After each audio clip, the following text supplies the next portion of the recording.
Hello and welcome to Wisdom and Productivity, the podcast of Dr. Efraim Martinez. I am a school principal in search of wisdom, and I have found productivity to be a great tool for life's success. Today's episode is titled 5 Ways Educators Can Win Friends and Influence People.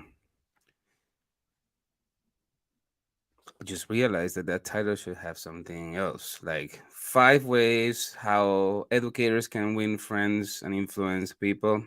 But let's go with it. Okay, so let's begin with number one. It is what you think. Boom, boom, boom. The quote from Dale Carnegie's How to Win Friends and Influence People goes like this. If you hear that, that's my dog Chulu. It isn't what you have or who you are or where you are or what you are doing that makes you happy or unhappy. It is what you think about it. Boom. Okay, so a million things come to mind. Educators have all the time to be working to building up the character of anyone. And in reality, like Seneca says, we suffer more in the imagination than in true life. So we need to teach students that often they see the world in such a limited way.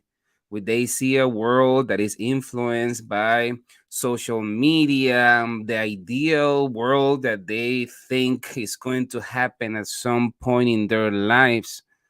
And if you think about it, it's not all their faults.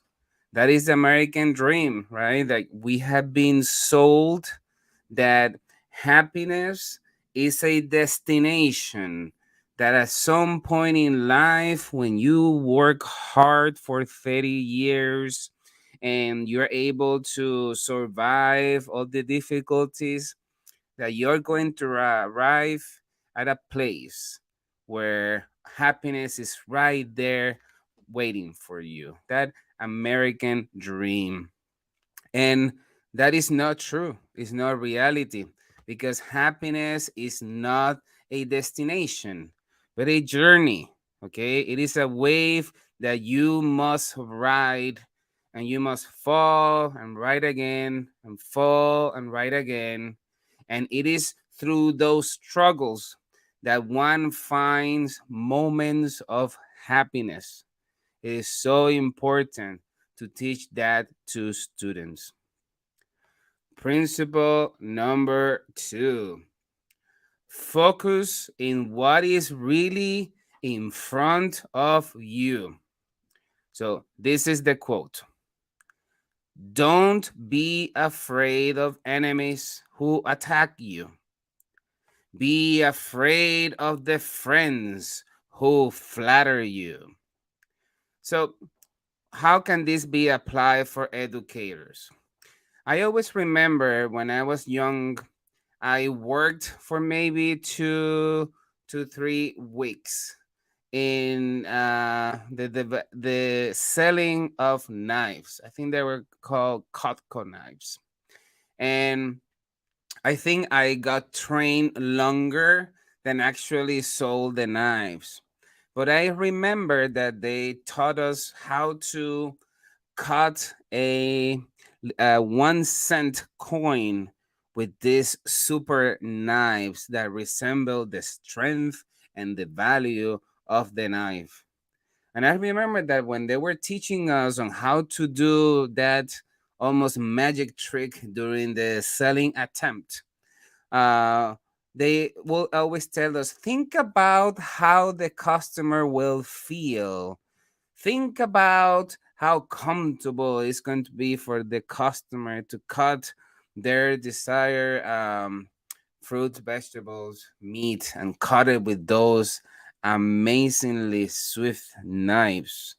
And that was the first time, I maybe was 14 years old, It was the first time that I thought about the customer, of who is receiving what I am trying to do. So, how can we apply this to children? So, think about it. Um, Most bullies that bully children use the art of persuasion to try to approximate their victim to where the bully can be with a group of others and do the bully, right? So if we teach children to really focus in what is in front of them, to really maximize their gut feeling and realize that not everything that is brilliant is golden, right? That they have to make choices. And sometimes we teach children to be nice, but at the same time, we're giving them permission to accept abuse and bad relationship and bad negotiation with others. So it's important to teach children that everybody comes with something in this game of interest, and therefore every action they make should be conducive to their own interests of good and well being. Before we go to principle number 3, let's celebrate the Teach Better community. This podcast is a proud member of the Teach Better Podcast Network. Better today, better tomorrow, and the podcast to get you there. Explore more podcasts at www.teachbetterpodcastnetwork.com. Now let's get back to the episode. Thank you, Teach Better community. Principle number 3, to be interesting, be interested. So this is the Dale Carnegie's quote. You can make more friends in 2 months by becoming interested in other people than you can in 2 years by trying to get other people interested in you. Whoa. So, movies and media have sold an image of the inspirational teacher. I remember a Robin Williams movie where I think it's the Dead Poet Society, he stands on a table, or in many other multiple movies where this individual will save all these students who needed to be saved. And what really happens in real life is that in the first year, in the first class, in the first evaluation, when that teacher realizes that they have a lot of work to do to improve that practice, then we get a lot of people disappointed. A lot of people that start believing that there should not be teachers, that they're the worst, or they start thinking that their evaluators or observers are these evil people that just want to harm them. And in reality, it's like teaching is like a muscle. We need to work on it, and to get that big, bulky muscle, it takes time. And listening to the advice of others is fundamental in that growth. So, how else we can apply this story? The principle that you are good teacher by yourself should be the throne, that you are a good educator just by working on your own, that you're good by being a principal that is doing his or her thing by themselves. You need to realize that when you are interested in true progress, you need to spend time in developing professional relationships with the people that you work with, that you teach with, that you lead. Sometimes, like in any of these principles, that is something that I struggle quite a bit. I try to be as personable as possible, and I try to learn as much as I can to celebrate and be empathetic of what the people I lead, so that relationships can be better. And sometimes this can be difficult because in your mind, at least in mine, is always into something like I don't think people realize the difficulty of that I believe my mind is, because it never turns off. It is quite rare when I just can turn it off. It's always working in how can I improve everything that I do, because I feel that that is the one thing that I can do to contribute to society, is to be what I do every day, to do it better every day. And that is not only about me as a principal, but also about how I support the team to be the best that they can be, as that is what students deserve. Principle number 4: don't say, do.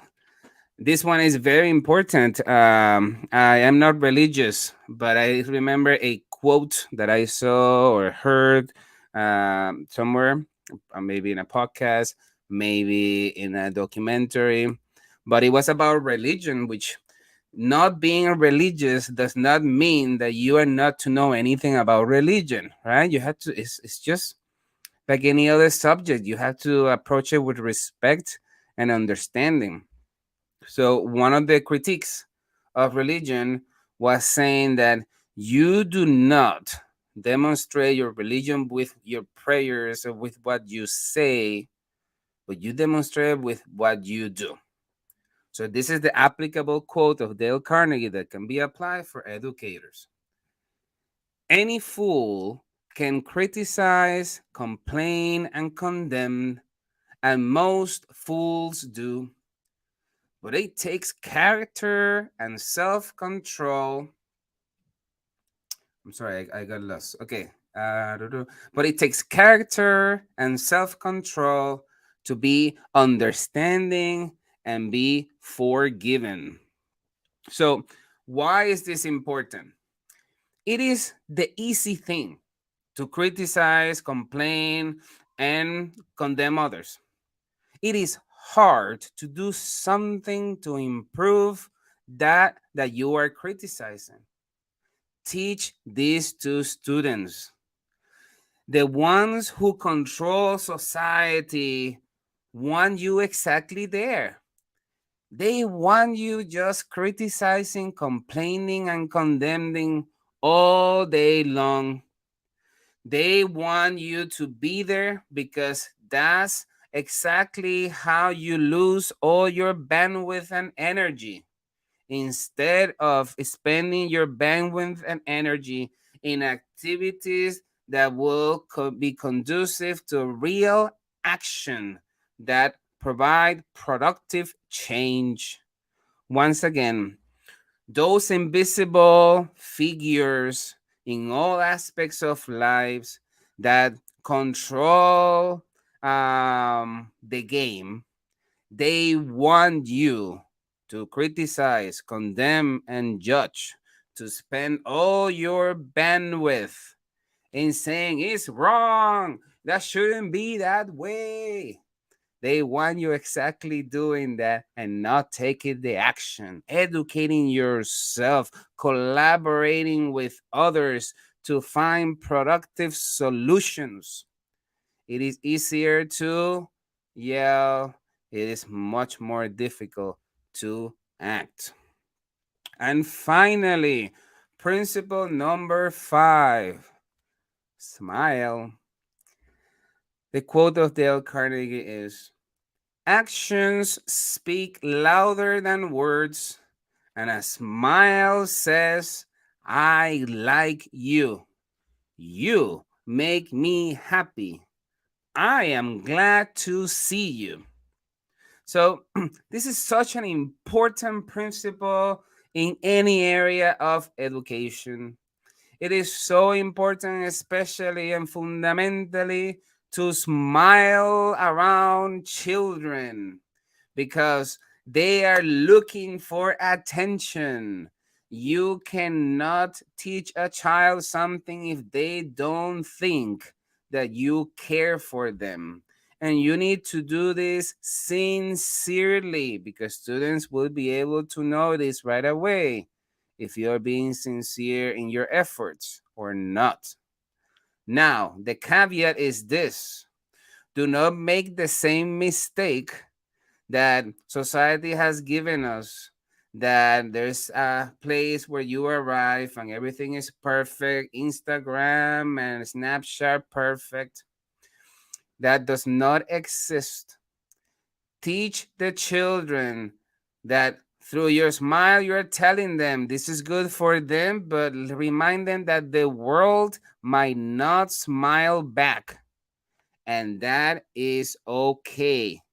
It is okay to embrace difficulty. It is okay to embrace naysayers. It is okay in life, because in life is full of problems.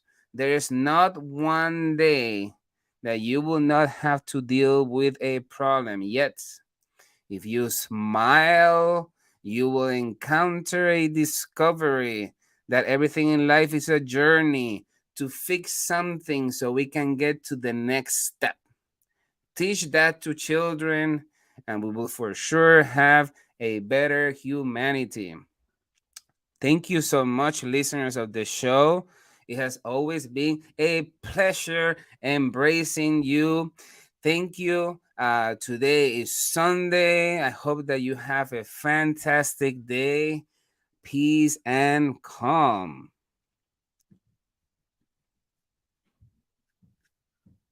Thank you for listening to Wisdom and Productivity, the podcast of Dr. Efrain Martinez. Chulo. And as of that production, chill out.